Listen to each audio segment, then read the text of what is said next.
दू में देखो व्यंजन वर्ण किसे कहते हैं? व्यंजन वर्ण किसे कहते हैं?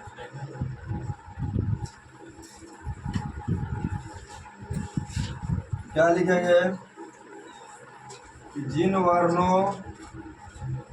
वर्णों का उच्चारण स्वर वर्ण के सहायता से होता हो उसे क्या कहेंगे? उसे व्यंजन वर्ण, दैट इज कॉल्ड कॉन्सोनेंट, व्यंजन वर्ण कहते हैं। इसका एग्जाम्पल हम क्या देखेंगे? जैसे में क्या लिखेंगे? इसमें क से शुरू करेंगे और य तक, क से शुरू करेंगे और य तक, एक य तक, ठीक है। अब समझो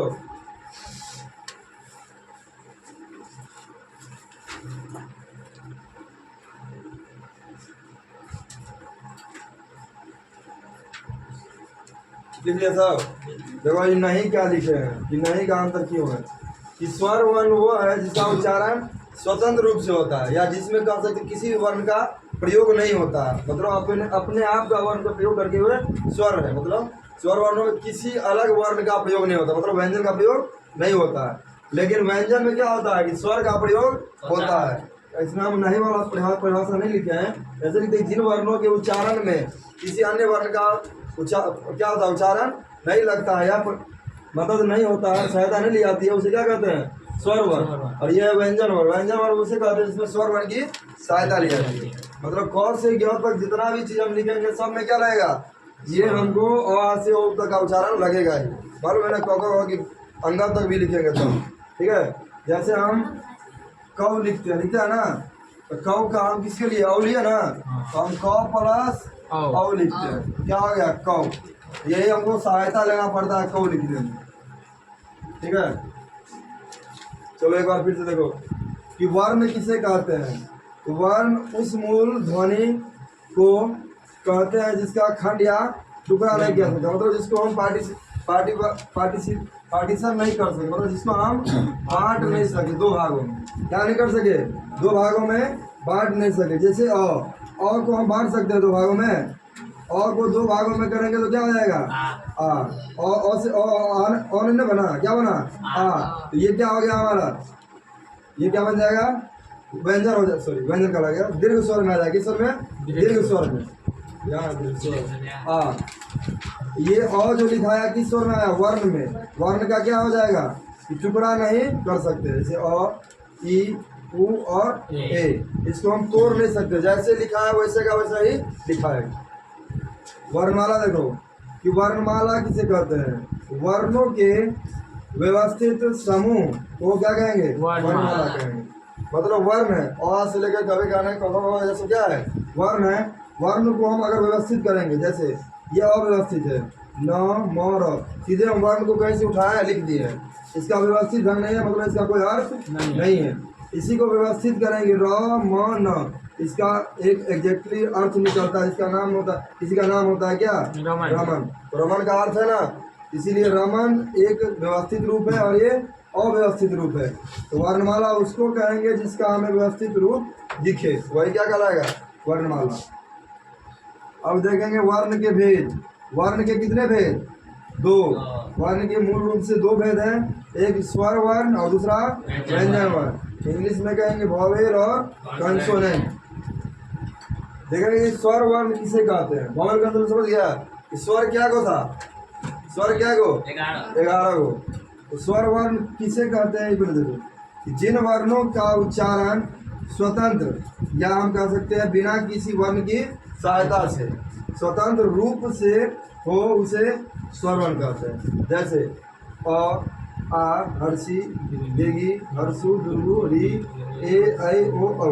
अब कहेगा आ है, आ में तो सहायता लिया जाता है, ले रहा है ना दूसरे का, लेकिन व्यंजन का सहायता नहीं ले रहे हैं। किसका ले रहे हैं? उसी के बराबर का सहायता ले रहे हैं। किसमें? अ प्लस अ बराबर अ प्लस अ बराबर आ। तो हम किसी दूसरे वर्ण से सहायता नहीं ले रहे हैं, उसी के वर्ण से सहायता ली है। तो इसीलिए क्या है, बिना किसी वर्ण की सहायता से ये लिखा जा रहा है। स्वर वर्णों की संख्या कितनी हो गई? 11। कौन कौन सा? अ आ हर्षी दीर्घी हर्षु दुर्गु री ए ऐ ओ औ। समझ गया? अब पूछेगा स्वर वर्ण कितने प्रकार के? तो स्वर वर्ण 2 प्रकार के। पहला ह्रस्व स्वर, क्या कहेंगे? ह्रस्व स्वर। और दूसरा दीर्घ स्वर, क्या कहेंगे?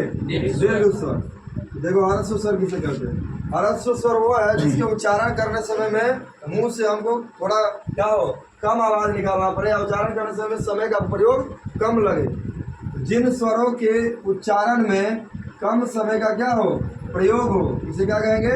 ह्रस्व स्वर। मतलब हम जिसे तुरंत बोल सके क्षण भर में, जैसे अ ई उ बोलते हैं ना, मतलब इसमें जोर नहीं डालते हैं। अ ई उ और री, क्या हुआ, इसमें कम समय लगा ना, इसलिए क्या कहते हैं इसको? ह्रस्व स्वर। जैसे हम हर्षी दीर्घी पढ़ते हैं ना, उसको ये हर्षी पढ़ते हैं लेकिन होता है ह्रस्व। क्या होता है? ह्रस्व। दूसरा पार्ट है दीर्घ स्वर। दीर्घ स्वर किसे कहते हैं? जिन स्वरों के उच्चारण में ह्रस्व स्वर के तुलना में, मतलब इसके तुलना में ज्यादा समय लगता हो, ये नहीं कर सकते ज्यादा समय, इसके तुलना में ह्रस्व स्वर के तुलना में ज्यादा समय का प्रयोग हो, उसे क्या कहेंगे? दीर्घ स्वर। जैसे आ, क्या बोलेंगे इसको? आ, इसमें समय लग रहा है। दीर्घ ई, दुर्गु ए ऐ ओ और औ। इस समय में क्या लग रहा है? समय लग रहा है, इसलिए क्या कहेंगे इसको? दीर्घ स्वर। अगला है दूसरा नंबर इसका, वर्ण के भेद का दूसरा नंबर। वर्ण के भेद का दूसरा नंबर क्या है? व्यंजन वर्ण। व्यंजन वर्ण किसे कहते हैं? व्यंजन वर्ण को क्या कहेंगे? कंसोनेंट। कंसोनेंट जिन वर्णों का उच्चारण स्वर वर्णों की सहायता से होता हो, मतलब जिन वर्णों को बोलने में हमको किसका सहायता लेना पड़े? स्वर वर्ण को, उसको क्या कहेंगे? व्यंजन वर्ण। जैसे हम क्या लिखे हैं? क ख ग, क में क्या करेंगे? अ मिलाएंगे, क हलंत प्लस अ बराबर क। अगर हमको म लिखना है क्या करेंगे? म हलंत प्लस अ बराबर म। ठीक है? ये सब क्या आ जाएगा कि जिन वर्णों के उच्चारण में हमको स्वर वर्ण की सहायता लेना पड़े, वो क्या कहलाएगा? व्यंजन वर्ण। ये सब क्या है? स्वर है कि व्यंजन है? स्वर है। तो स्वर की सहायता लिया ना, तो अपना पूर्ण रूप से व्यंजन बना। समझ आ गया? इसका भेद दिखा दे। उधार लिया था सब? हाँ? नहीं, क्या बात नहीं, तो इसी को लटका है। नहीं बता दिए ना। देखो कि जिन वर्णों के उच्चारण स्वतंत्र रूप से या जिन वर्णों के उच्चारण में कोई सहायता नहीं, किसी वर्ण का सहायता नहीं लिया था, नहीं को नोट करो। क्या बोले हम? जिन वर्णों के उच्चारण में किसी वर्ण की सहायता नहीं लिया जाता हो, उसको क्या कहेंगे? स्वर वर्ण। नहीं समझ गया? इसमें नहीं लग गया, उसमें नहीं लगेगा। जिन वर्णों का उच्चारण में स्वर वर्ण की सहायता लिया जाता है, उसको व्यंजन कहते हैं। तो नहीं समझ गया ना? इसमें नहीं है, उसमें नहीं है, तो किसका अंतर हुआ? नहीं का ना? हम बोले क्या कि किसका अंतर होगा स्वर और व्यंजन में? नहीं का। तो नहीं का अंतर है ना, इसमें नहीं लिखा है, उसमें नहीं है। तो नॉट इज नॉट देयर, नहीं है यहाँ पर। ठीक है?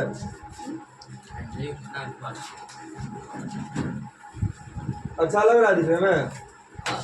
बोर्ड उठा के ले जाना। फिर हम कर दिए हैं। अब व्यंजन आ गया ना, व्यंजन के क्या को भेद? व्यंजन के क्या को भेद? कौन कौन सा? स्पर्श व्यंजन, उष्म व्यंजन और अंतःस्थ व्यंजन। क्या कहेंगे? संस्कृत में संयुक्त तो बोल सकते हो उसको। देखो स्पर्श व्यंजन क से लेकर कहाँ तक होता है? म तक। स्पर्श व्यंजन क से लेकर म होगा, चौथा स्पर्श व्यंजन क्या गो? 25 गो। क से लेकर के पबो के म तक गिनेगा तो क्या आएगा? 25 गो। अंतःस्थ व्यंजन क्या गो? 4 गो। य र ल व क्या गो? क्या गो? स्पर्श व्यंजन क्या गो? 25 गो। अंत स्पर्श व्यंजन क्या गो? 25 गो। कौन कौन सा? क ख ग। फिर अंतःस्थ व्यंजन क्या गो? 4 गो। य र ल व। फिर पूछेगा उष्म व्यंजन। उष्म व्यंजन क्या को? सौ और ह है ना।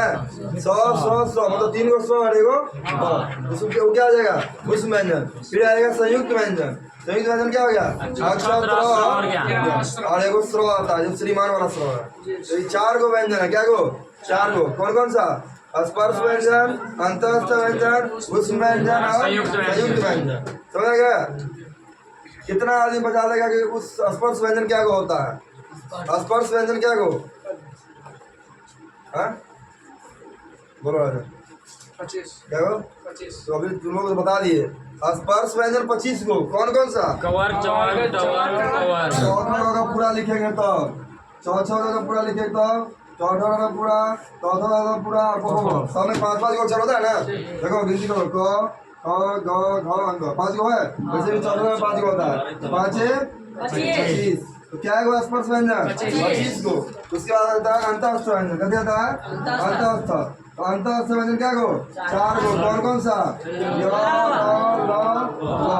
फिर आएगा उष्म व्यंजन। क्या होता है? उष्म व्यंजन। उष्म व्यंजन क्या गो? 300 100 और उसके बाद आता है संयुक्त व्यंजन। कौन सा? संयुक्त व्यंजन।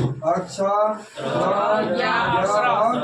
स्र श्रीमान वाला स्र। चारों व्यंजन को समझ गया? स्पर्श व्यंजन, उष्म व्यंजन, अंतस्थ व्यंजन और संयुक्त व्यंजन। अगले दिन इसका पूछेंगे क्या है वो, किसमें होता है, कौन कौन होता है, कौन व्यंजन कौन। ठीक है।